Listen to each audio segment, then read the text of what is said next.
Guys, je sais pas, sincèrement, c'est une vraie question. Je sais pas si je dois rire ou si je dois pleurer. C'est une blague. C'est une blague. Rassurez-moi, dites-moi que je suis en train de rêver. C'était une blague. Poisson d'avril en retard, je sais pas, mais c'est une blague. C'est une blague, guys.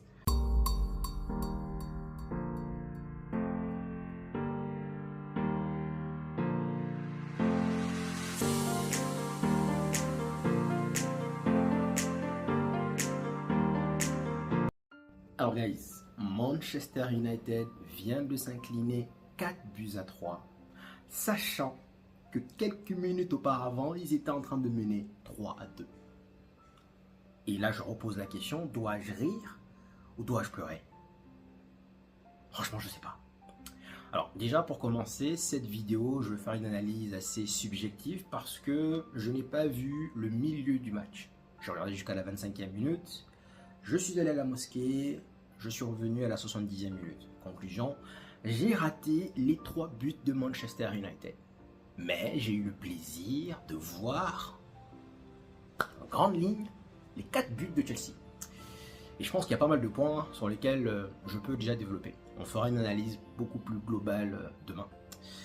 La première chose que j'ai envie de dire, guys, c'est on ne peut pas continuer à reproduire les mêmes erreurs. Le 4e but, guys, c'est exactement, je dis bien exactement, le même but que l'on a appris il n'y a pas longtemps contre Wolverhampton. C'est le même but. C'est le même but. C'est-à-dire que oui, il faut lancer les armes pour aller chercher, débloquer la victoire, ok, mais il ne faut pas être bête non plus, quoi. Il faut aussi couvrir les arrières. C'est le même but. C'est le même but. C'est le même but. Non mais je me dis, mais no comment les gars. Non mais no comment. Apparemment, j'ai vu un peu les grandes lignes, il y a beaucoup de joueurs qui ont bien joué. Notamment Anthony, j'ai vu sa passe spectaculaire. Ballon d'or 2025. Apparemment il a fait un bon match. Garnacho qui nous met un doublé. Bon, apparemment on va faire une analyse beaucoup plus globale demain. Mais la première chose sur laquelle, sincèrement, j'aimerais rebondir, c'est qu'on ne peut pas continuer à reproduire les mêmes erreurs. Maintenant, il y a deux choses. La première, c'est coaching. Tout simplement. Quand ton coach te dit que ça ne le dérange pas de subir, de concéder 28, 29, 30 tirs, c'est pas un problème. Tant que cela n'impacte pas sur les résultats, il faut s'attendre à ce genre de choses. Malheureusement, aujourd'hui, cela impacte sur le résultat. Et c'est ça, c'est clair, ça va revenir. La deuxième chose, nous avons des joueurs aussi qui ne réfléchissent pas. Donc, c'est-à-dire que nous avons les deux. Nous avons un coach qui a des problèmes. Tout le monde voit les problèmes. Même tout le monde, même celui qui ne regarde pas les matchs de Manchester, voit les mêmes problèmes. Tout le monde les voit. Mais nous, on décide de ne pas les corriger. Donc voilà, donc ça, coach. Mais, il ne faut pas être aussi... pour comprendre que oui, il faut peut-être aller vouloir chercher le 4e but, mais ne pas aller jeter tous les armes. Et on fait quoi derrière? Non, mais si.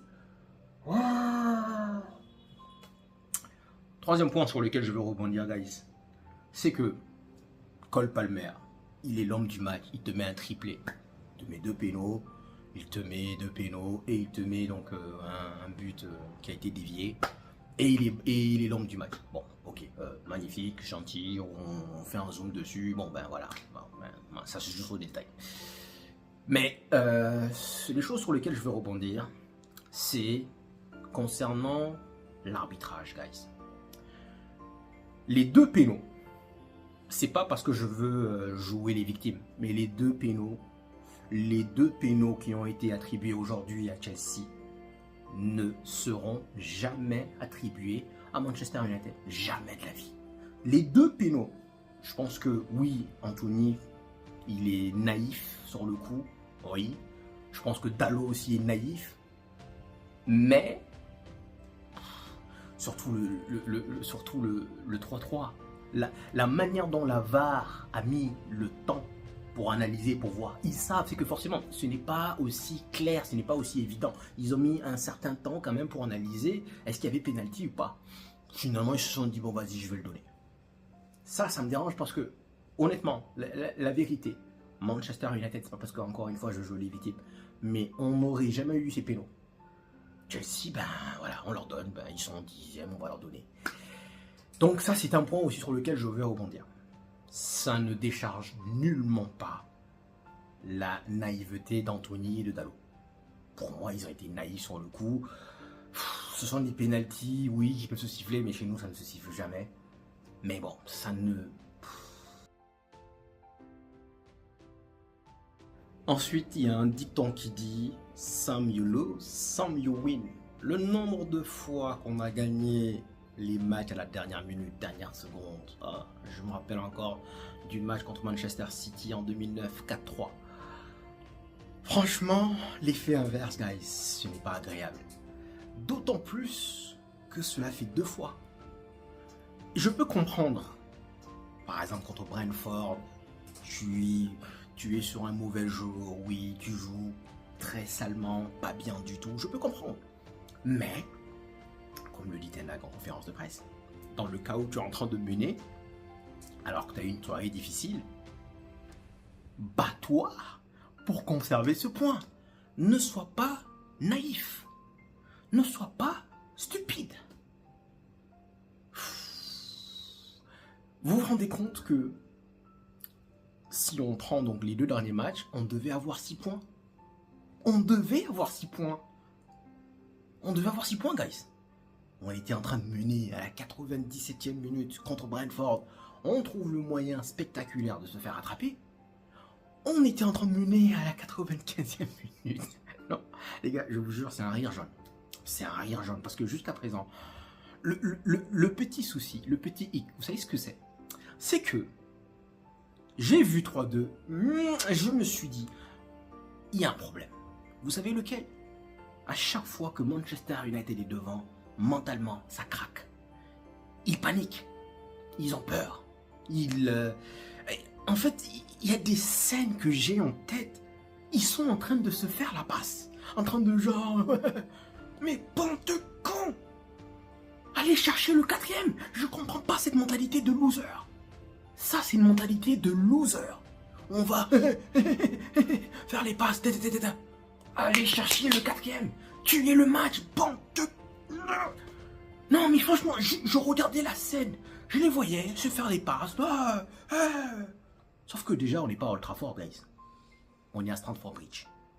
Donc, normalement, quand on fait ces genres de passes, les supporters font mais on n'est pas chez nous. Je ne vois pas l'utilité de venir faire... Allez, et ça, c'est un problème.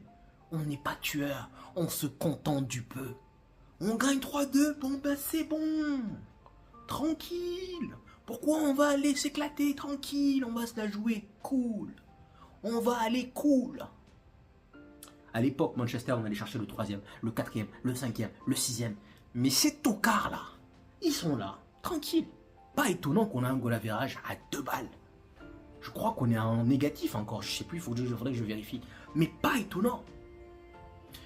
On devait parler de l'héroïsme. On était mené des euros. Les titres devaient être Manchester United a fait du Manchester United dans le bon sens. Et voilà. Manchester United a fait du Manchester United dans le mauvais sens. Encore et encore. Franchement, ça fait mal. Parce que ça se joue sur quelques secondes. Tu es là tout souriant en te disant Tottenham a perdu. Tottenham a fait match nul, pardon. Aston Villa a perdu. Alors peut-être, comme d'habitude, là il y a un fou qui revient. Il y a un... Voilà. Tu dis peut-être que...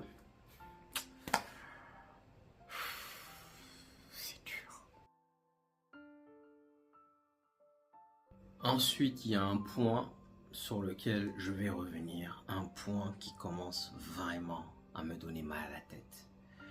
C'est le favoritisme de Ten Hag. Et je vais vous donner rapidement 3 cas. Guys, déjà applaudissons le fait qu'il ait drop Rashford. Franchement, il devait le drop. Bon. Maintenant, pourquoi je veux savoir pourquoi Rashford qui a été drop doit rentrer. Ça a servi à quoi?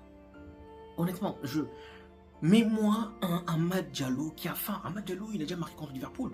Il veut prouver. Pourquoi tu nous mets un Rashford? Pourquoi tu nous mets un McTominay? Ça va revenir, guys. Hein. Ça va revenir. Mais les changements de Ten Hag, il a dans sa tête une hiérarchie. D'accord? À l'heure où je vous parle, en termes de changement, ça dépend de qui est sur le banc, bien sûr. Mais McTominay, Rashford, Casemiro font partie de la hiérarchie. Donc si Casemiro ne joue pas, ben McTominay rentre tout de suite. Hiérarchie. Il est le premier. Rashford. Pourquoi avoir une hiérarchie? C'est nul. Fais jouer celui qui le mérite, basta. Amad Diallo, il a faim. Et honnêtement, je suis désolé, il méritait quand même quelques minutes. Rashford est venu faire quoi? McTominay est venu faire quoi? Maintenant, je vais aller encore même plus loin. Nous avons des joueurs qui reviennent de blessures qu'on vient de perdre encore. Pourquoi tu viens pas nous mettre comme voilà? C'est tout. Pourquoi est-ce qu'il faut que tu t'entêtes? Il faut que tu nous mettes encore des joueurs qui reviennent de blessures et qu'on vient encore de perdre. Ça, ce n'est pas le staff médical. Ça, c'est toi, Ten Hag. Ça, c'est toi. Parce que tu refuses de faire confiance aux jeunes. Ok, il y a, en gros, c'est le quota. Un jeune par an. On a eu Garnacho l'année dernière, basta. Cette saison, on a Meno, basta. On aura donc Cambola l'année prochaine. Non! Ten Hag, non! Au lieu de nous mettre quel début Cambola, je l'avais dit dans le preview, dès le début, tu nous mets Cambola. Non! Je vais nous mettre les papis flingueurs qui vont encore se blesser. Et je vais aller encore même plus loin. Dalot, on a fait son éloge récemment. Je vous ai dit, c'était le meilleur joueur de la saison. Clairement, aujourd'hui, ben voilà. Parfois, je me dis, est-ce qu'il faut leur donner... Vous voyez, c'est ça le problème. Est-ce qu'il faut leur donner des compliments à ces guignols? Tu leur donnes des compliments, bam, ils prennent le melon, bam. Ce que je veux dire par là, c'est que Dalot, c'est un excellent joueur à droite. Bissaka, c'est un excellent joueur à droite. Donc, fais-les jouer à droite. Même si, oui, ils peuvent dépanner. Tu as un joueur à masse qui est très bon à gauche. Fais-le jouer. Mais j'ai oublié encore Kota. Donc là, si on suit la logique, Cambola, ce sera l'année prochaine. Et donc, Hamas, ça sera l'année 2025-2026. La saison 2025-2026. Non, guys, moi, je vous l'ai déjà dit, je ne vais pas vraiment m'attarder sur les résultats. Je ne vais pas m'attarder sur la manière de jouer. Mais je vais m'attarder sur son favoritisme. C'est quelque chose qui m'agace. La bonne nouvelle, c'est que là, je pense qu'on aura tous compris. Il n'y aura pas de « Ouais, peut-être que la 4e, voire la 5e place est accessible. » On le sait, on a compris. Il n'y a pas de genre « Ouais, peut-être. » Non, c'est la bonne nouvelle. J'ai discuté avec beaucoup parmi vous. Vous étiez assez optimistes. Je vous ai demandé, à votre avis, combien de points nous allons prendre entre Chelsea et Liverpool. Vous m'avez dit en général 4. Il y en a même qui m'ont dit 6. Je ne voyais vraiment pas où est-ce que vous allez chercher cet optimisme. Mais bon, 6 points. Moi, je voyais 1 point. Je pensais qu'on allait faire match nul aujourd'hui. J'avais dit 1 partout. Et d'abord, ça... Donc j'avais dit match nul aujourd'hui et je pensais qu'on allait perdre contre Liverpool. Je pense qu'on a eu notre moment de gloire contre Liverpool, on les a éliminés et que là, ben, on va en parler plus précisément dans le review, dans le preview, pardon. Mais quelle saison de M, guys. C'est le choc des tocards. Vous voyez Pochettino, ils sont en train de... Some you win, some you lose. Ah. Franchement, c'est dégueulasse. Honnêtement, guys. Franchement, cette passion que l'on a pour ce club, elle va finir par nous tuer. Parce que tu passes. C'est un changement émotionnel, mais en une fraction de seconde. Tu te dis, on est en train de battre Chelsea. Et 2 secondes plus tard. Non les gars, c'est un rien jaune, je vous jure, c'est... Waouh. Manchester, c'est trop fort. ils vont avoir notre peau, les gars. Ils vont avoir notre peau. Ah.